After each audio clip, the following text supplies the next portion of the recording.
बिस्मिल्लाहिर्रहमानिर्रहीम। Start in the name of Allah the most merciful Rahman Rahim. अस्सलाम वालेकुम फ्रेंड्स, मैं उम्मीद करता हूँ कि आप खुश होंगे, खैरियत से होंगे। और इंशाल्लाह आज मैं आपको पढ़ाने जा रहा हूँ कुड के बारे में, मतलब कि कैन मैंने आपको पढ़ा दिया था। और इंशाल्लाह आज हम पढ़ने जाएंगे कुड के बारे में, उसके यूजेस, फार्मूला, डेफिनेशंस। तो चलो नेक्स्ट पेज पे मैं आपको समझाने जा रहा हूँ। जैसे कि हमारे पास मॉडल वर्ब फिफ्थ आता है कुल्ड के बारे में। कुल्ड के अगर लफ्ज़ी माने जाए उर्दू में जाएं तो सका, पाया या सकता था।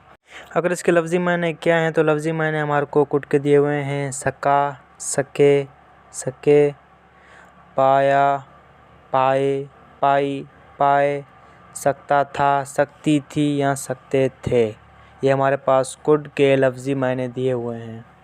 इसकी पहचान क्या है? हमारे पास उर्दू फ़िक़रत के आखिर में सका, सकी, सके, पाया, पाई, पाए, सकता था, सकती थे, सकते थे आते हैं तो वो हमारे पास कुड की पहचान होएगी। कुड का मतलब कि कैसे जुमला बनाना है, कैसे नहीं। जैसे कि मैंने नीचे एक एग्जांपल दिया हुआ है, I could not play cricket. मैं क्रिकेट नहीं खेल सकता था, मतलब कि मैं क्रिकेट नहीं खेल सकता था।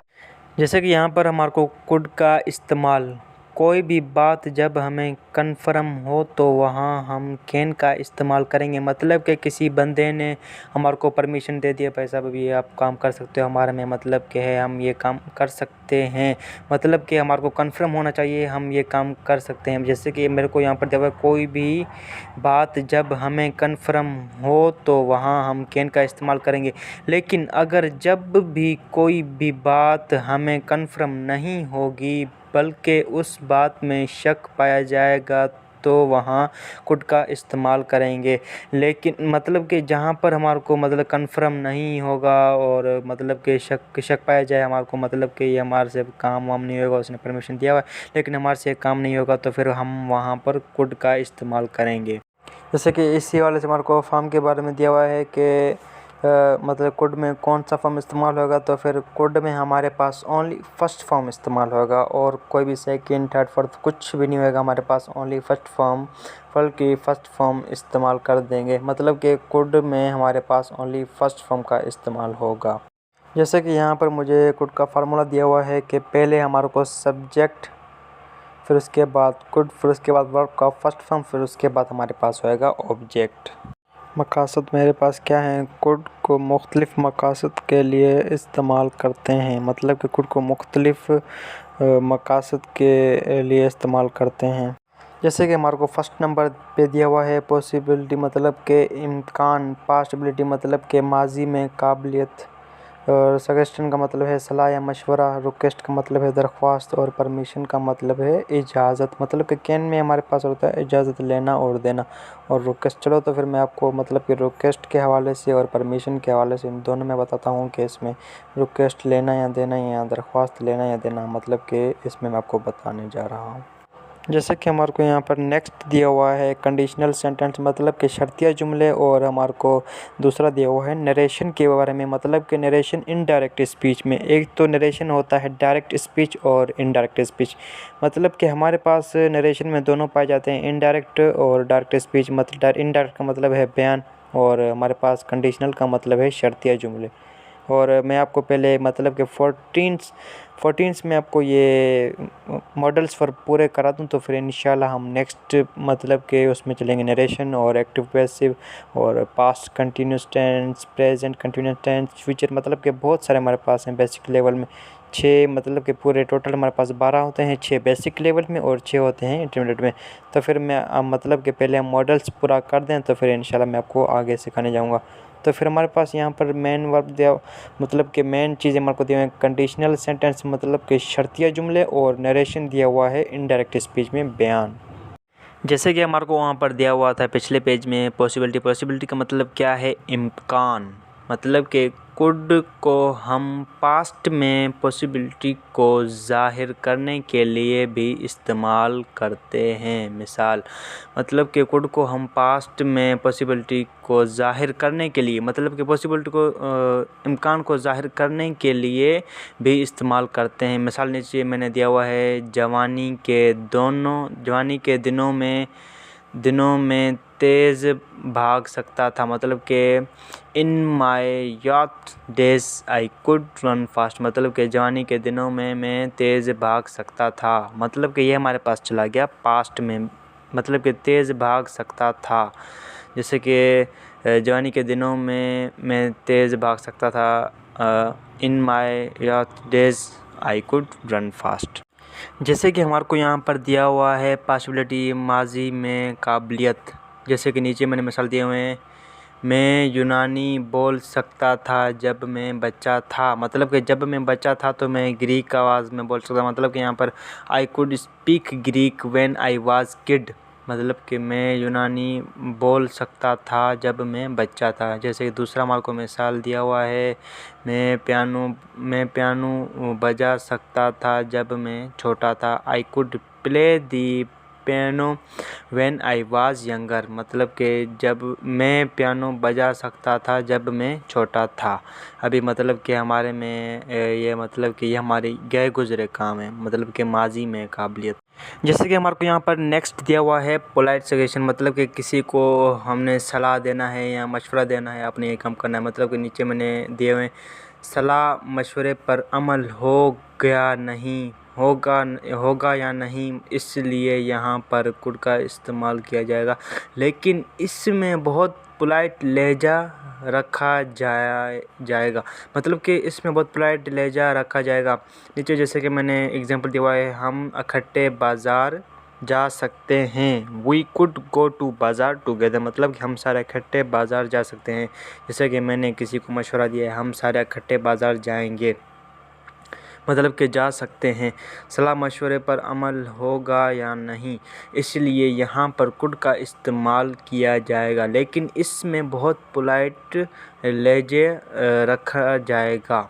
और नीचे मैंने आपको एग्जांपल दिया हुआ है कि उम्मीद है कि आपको ये समझ आ गया होगा। जैसे कि नेक्स्ट हमारे पास आ रहा है पोलाइट रिक्वेस्ट। रिक्वेस्ट का मतलब है दरख्वास्त। जैसे कि नीचे हमारे को दिया हुआ है, कुड का इस्तेमाल हम पोलाइट रिक्वेस्ट के लिए भी करते हैं। जब भी हम रिक्वेस्ट का लफ्ज़ इस्तेमाल करते हैं तो हम कैन और कुड दोनों का इस्तेमाल करते हैं, लेकिन कुड को ज़्यादा पोलाइट लहजे में इस्तेमाल किया जाता है। मसलन, क्या आप खाना पकाने में मेरी मदद कर सकती हैं? Could you help me with cooking? जैसे कि वहाँ पर उसको दरख्वास्त करी है कि क्या आप खाना बनाने में मेरी मदद कर सकती हैं। कुड जो है ना, कुड भी मतलब कि कैन से निकला हुआ है। कैन फर्स्ट फॉर्म है और कुड उसका है सेकंड फॉर्म, मतलब कि दोनों एक ही अल्फाज में हैं और दोनों एक ही अल्फाज, मतलब कैन में पास्ट फ्यूचर के बारे में बताया जा रहा है और कुड में हमारे पास पास्ट में आ रहा है, मतलब कि दोनों एक ही अल्फाज से निकले हुए हैं। और कुड को ज़्यादा हम पोलाइट लहजे में इस्तेमाल किया जाता है, और ये हम मतलब कि आपको बार बार जुमले में बता रहा है, कुड को ज़्यादा पोलाइट लहजे में इस्तेमाल किया जाता है।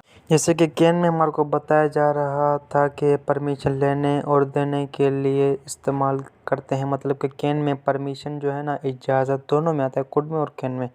और कैन में हमारे को ये बताया जा रहा है कि परमिशन लेने और देने के लिए इस्तेमाल करते हैं, और कुड में परमिशन लेने के लिए इस्तेमाल करते हैं, वो भी नरम लहजे में। जैसे कि हमारे को यहाँ पर दिया हुआ है, अगर कोई भी चीज़ लेने के लिए परमिशन मांगने हैं तो आप कुड का इस्तेमाल करेंगे, और ये कैन से ज़्यादा रिस्पेक्टफुल है। जैसे कि मैंने नीचे मिसाल दी है, क्या मैं आपकी नोटबुक इस्तेमाल कर सकता हूँ? Could I use your notebook? और लास्ट में सवाल है, क्या मैं, मतलब कि सवालिया वाला हमारे पास जुमला आ रहा है। और हमारे को नेक्स्ट दिया है, क्या मैं आपका कलम ले सकता हूँ? तो फिर could I have your pen, मतलब कि ये हमारे पास नहीं आएगा, ये हमारे पास आएगा yes you can my pen, मतलब कि आप मेरा कलम ले सकते हो। और हमारे पास यहाँ पर कुड का इस्तेमाल नहीं होगा। जैसे कि परमिशन मांगते हुए यहाँ कुड इस्तेमाल करेंगे, लेकिन परमिशन देने हुए कुड की बजाय कैन को इस्तेमाल करेंगे, मतलब कि जब परमिशन हम उसको देंगे तो मतलब कि कुड के बजाय हम कैन को इस्तेमाल करेंगे। जैसे कि मैंने आपको ज़हन में कुछ मतलब के बिठाने के लिए कंडीशनल सेंटेंस दिए हुए हैं, शर्तिया जुमले। कुड को हम पास्ट के शर्तिया जुमले में भी इस्तेमाल करते हैं। मिसालन, अगर मेरे पास पैसे होता तो मैं एक कार खरीद सकता था। If I had money I could buy a car, मतलब कि अगर मेरे पास पैसे होते तो मैं एक कार खरीद सकता था। जैसे कि कुड को हम पास्ट के शर्ती जुमले में भी इस्तेमाल कर सकते हैं। जैसे कि हमारे को नेक्स्ट दिया हुआ है नरेशन के बारे में, इनडायरेक्ट स्पीच। और मैंने आपको पहले से बताया हुआ है नरेशन के दो स्पीच होते हैं, एक होता है डायरेक्ट स्पीच और एक होता है इनडायरेक्ट। डायरेक्ट स्पीच में हमारे को मतलब कि सीधा जुमला दिया जाता है और उसको हमने करना होता है। इनडायरेक्ट स्पीच में और उसमें सब्जेक्ट, ऑब्जेक्ट और हमारे पास उसमें तीन होते हैं नो चेंज। हमारे पास ये तीन वहाँ पर दिए जाते हैं। और केसेस ऑफ प्रोनाउन, मतलब कि हमारे को वहाँ पर केसेस मिलते हैं, कुछ ऐसे मतलब की चीज़ें मिलते हैं और मैंने वो आपको नहीं सिखाया है। मैं मॉडल्स के बाद इंशाल्लाह आपको नरेशन सिखा दूँगा। और जैसे कि नीचे हमारे को यहाँ पर एग्जांपल दिए हुए हैं 4। He said that he could को, Sherry said that he could make finger chips. He said that he could sing a song. Sana said that she could make a pizza. जैसे कि यहाँ पर हमारे को दिए हुए हैं पॉजिटिव सेंटेंस। पहले तो हमारे को सब्जेक्ट रखना है, फिर उसके बाद करो, फिर बस वर्ब का फर्स्ट फॉर्म, फिर उसके बाद हमारे पास लास्ट में लगेगा ऑब्जेक्ट। और ये सारे हमारे को जो भी सेंटेंस दिए हुए हैं ना, ये हमारे पास हैं positive sentence. She could lift this heavy box, you could win the prize, and Sherry could complete this work yesterday, Sana could talk to them, I could speak in Urdu, I could go to the theater, and Sana could teach Greek, they could play chess। सनाज, देखो यहाँ पर मतलब कि plural name से हमारे को दिया हुआ है Sana. Sana's sister could walk, Waqar could earn money. ये मतलब कि हमारे को सारे जो यहाँ पर सेंटेंस दिए हुए हैं ना, ये हमारे को दिए हुए हैं पॉजिटिव में। जैसे कि यहाँ पर मैंने नेगेटिव सेंटेंस में दिए हुए हैं। पहले हमारे को दिया हुआ है सब्जेक्ट, फिर उसके बाद कुड नॉट, फिर उसके बाद वर्ब का फर्स्ट फॉर्म, फिर उसके बाद ऑब्जेक्ट। जैसे कि यहाँ पर आप समझ रहे हैं कि हमारे को दो ऑप्शन दिए हुए हैं, ज़्यादा क्यों नहीं दिए हुए हैं। मतलब कि मैंने आपको कैन में समझाया हुआ है, वही अल्फाज हमारे को यहाँ पर मिल रही हैं। मतलब कि पहले भी मैंने आपको ये चीज़ें समझाई हुए हैं, इसलिए मैंने यहाँ पर मैंने थोड़े एग्जाम्पल्स रखे हैं। जैसे कि कैन में मैंने आपको ये समझा दिए थे, मतलब कि you could not complete this work. और नीचे हमारे को दिया हुआ you could not complete this work. ये मतलब कि हमारे पास जो कैन वाले हैं ना, वो यही सेम टू सेम सेंटेंस हमारे पास यहाँ पर आ रहे हैं। और ये हमारे हो गए हैं नेगेटिव सेंटेंस और बिल्कुल सिंपल से हैं। जैसे कि यहाँ पर हमारे को इंट्रोगेटिव सेंटेंस दिए हुए हैं और प्लेट क्वेश्चन, मतलब कि पहले हमारे को यहाँ पर मिला हुआ है कुड, मतलब कि कुड पहले आना है, फिर उसके बाद सब्जेक्ट, फिर उसके बाद वर्ब का फर्स्ट फॉर्म, फिर उसके बाद हमारे पास आना है ऑब्जेक्ट, फिर लास्ट में आना है हमारे पास क्वेश्चन मार्क। और इसमें ही यही मतलब कि कैन वाला ही इस्तेमाल होगा पहले, मतलब कि वहाँ पर कैन आ रहा है और यहाँ पर कुड आ रहा है, बस यही फ़र्क आ रहा है हमारे पास। क्या आप एक कार खरीद सकते हैं? खरीद सकते हैं मतलब कि क्या आप एक कार खरीद सकते हैं? Could you buy a car. और आखिर में हमारे पास आएगा सवालिया का निशान। और यही मतलब कि पास्ट, फ्यूचर एंड प्रेजेंट वाले यही इसमें जुमले हमारे पास आ रहे हैं। और एक बात मेरा मतलब कि जहन में बिठा दें कि मतलब कि कुड में हमारे पास लगेगा फर्स्ट फॉर्म, मतलब कि सवालिया जुमले में आए, नेगेटिव में, इंट्रोगेटिव प्लस नेगेटिव में आए, मतलब कि हमारे पास लगेगा फर्स्ट फॉर्म। तीनों में नहीं बल्कि चारों में हमारे पास लगेगा वर्ब का फर्स्ट फॉर्म। जैसे कि नेगेटिव प्लस इंट्रोगेटिव सेंटेंस में हम नीचे हमारे को कुछ मिसालें दिए हुए हैं और इसके नीचे मतलब कि एग्जांपल्स दिए हुए हैं और मैं आपको ये समझाने जा रहा हूँ। और ये हमारे पास हो गया है लास्ट जुमला। जैसे कि हमारे को यहाँ पर दिया है could plus subject plus not, फिर वर्ब का फर्स्ट फॉर्म, फिर उसके बाद लगेगा ऑब्जेक्ट, फिर उसके बाद लास्ट में लगेगा हमारे पास सवालिया। जैसे कि कुड नॉट, फिर उसके बाद सब्जेक्ट, फिर उसके बाद वर्ब का फर्स्ट फॉर्म, फिर उसके बाद लगेगा हमारे पास ऑब्जेक्ट, फिर लास्ट में लगेगा सॉरी। मतलब कि इन दोनों में से आप दोनों इस्तेमाल कर सकते हैं, इसमें कोई भी मसला नहीं। जैसे कैन में हम कर रहे थे, वहाँ पर भी ऐसे ही हम यहाँ पर इस्तेमाल करेंगे। जैसे कि could I not get this job, और नीचे हमारे को दिया है could not I get this job. मतलब कि दोनों का जुमला एक ही है, और मतलब कि बस वहाँ पर कुडंट आ रहा है और यहाँ पर कुड, फिर उसके बाद सब्जेक्ट, फिर उसके बाद हमारे पास आ रहा है नॉट। बस मतलब कि फ़र्क कुछ भी नहीं है, ये सेम टू सेम है, सब कुछ ओके। और नेक्स्ट हमारे पास दिया हुआ है thanks for watching this video और subscribe my YouTube channel. So thank you, Allah हाफिज़, और नेक्स्ट वीडियो अपलोड किया जाएगा कल। ओके बाय, अल्लाह हाफिज़, अपना ख्याल रखिए।